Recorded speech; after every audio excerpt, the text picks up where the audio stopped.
Religious freedom या फिर आपकी सिक्योरिटी क्या ज्यादा इंपॉर्टेंट है?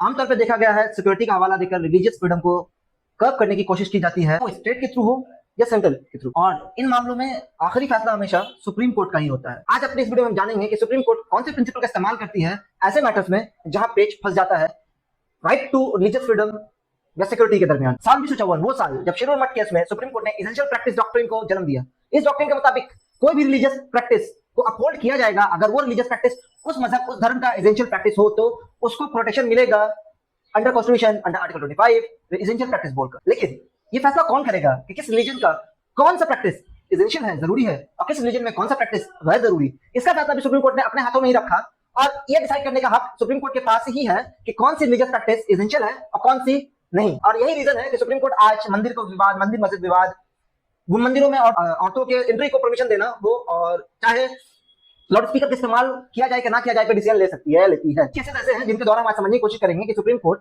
कैसे बैलेंस करती है रिलीजियस फ्रीडम और स्टेट मेड लॉज को। ऐसा समझिए कि एक केस हुआ था सबरीमला केस 2018। कोर्ट ने डिसाइड किया कि औरतों की एंट्री को रोका नहीं जा सकता, इक्वल राइट से उनके पास किसी भी मंदिर में परमिशन है, उनको भी हक है, उनको भी राइट है कि वो एंट्री कर सकती हैं। वैसे ही ट्रिपल तलाक केस में सुप्रीम कोर्ट ने डिसाइड किया कि हाँ भाई, औरतों को दिया जाने वाला एक इंस्टेंट में 3 तलाक अनकॉन्स्टिट्यूशनल है और ये मुस्लिम लॉ में या मुस्लिम रिलीजन का एसेंशियल पार्ट नहीं है। इस जजमेंट को और तरीके से समझने के लिए हम एक नया वीडियो जरूर बनाएंगे जिसमें आपको ट्रिपल तलाक के जजमेंट को एक्सप्लेन किया जाए। अभी के लिए पता समझ रहे कि ट्रिपल तलाक जजमेंट में सिंपली कोर्ट ने अनकॉन्स्टिट्यूशनल डिक्लेयर कर दिया, वॉइड डिक्लेयर कर दिया इंस्टेंट फ्रॉम ट्रिपल तलाक को। मस्जिदों में लाउड स्पीकर जो रूल आया और में नॉइज पॉल्यूशन रिलेटेड रूल आया, जिसमें जुडिशरी ने डिसाइड किया कि भाई जरूरी है अजान देना, मुस्लिम रिलीजन का एक बहुत अभिन्न अंग है, एक ना अलग कर देने वाला हिस्सा जरूर है, बट वो अजान लाउड स्पीकर के द्वारा ही दी जाए, उसके थ्रू ही दी जाए, ये इस्लाम का इंपॉर्टेंट और एसेंशियल पार्ट नहीं है, हिस्सा नहीं है। तो हाँ, इसको कुछ हद तक रेगुलेट किया जा सकता है। किसी भी केस को डिसाइड करने में सुप्रीम कोर्ट का फॉर्मूला बहुत साफ है, सिंपली क्या वो मामला, वो मैटर उस मजहब का एसेंशियल हिस्सा है?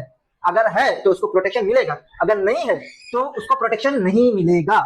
अगर कोई भी प्रैक्टिस किसी को हार्म करता है, जैसे जलिया कट्टू का मामला था जहां पे एक प्रैक्टिस बहुत सालों से चला आ रहा था, लेकिन उस कस्टम के थ्रू लोग हर्ट हो रहे थे, चोटिल होते थे और जान को भी खतरा था, इसलिए उसको बंद करवाया गया। तो अगर कोई भी एक जान पे बन लाए तो उसको रोकना या रोका जाना बिल्कुल सही है। एसेंशियल अगर प्रैक्टिस ना हो तो उसे रोकना बिल्कुल सही है according to formula of supreme court. Simply sense में आप समझे, धार्मिक आजादी का मतलब आपकी मजहब को प्रैक्टिस करने का आपको हक है, बट हाँ, ये आजादी बिल्कुल एब्सोल्यूट नहीं है। ये कॉन्स्टिट्यूशन ने आपको हक दिया है, तो कॉन्स्टिट्यूशन के कुछ दायरे हैं जिसके अंदर रहकर आप ये आजादी एंजॉय कर सकते हैं।